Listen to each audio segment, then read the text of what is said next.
At dito tayo sa patungkol sa team ng Valientes. Matatandaan namang nauna nang sinabi ni PBA Commissioner Will na may 3 kumpanya ang interesado pumasok sa PBA.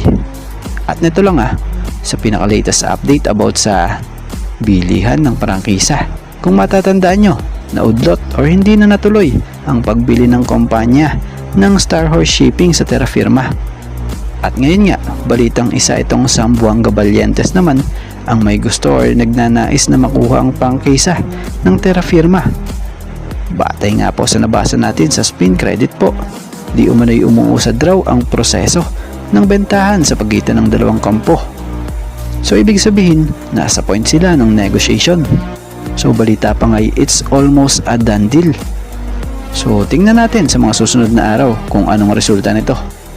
So kung sakali man mabili ng Valientes ang prangkisa ng Terra Firma, for sure, happy ang mga fans, lalo na ng fans ng Valientes at PBA. Dahil kilala naman na hindi basta-basta bumubuo ng team itong Valientes nang wala lang.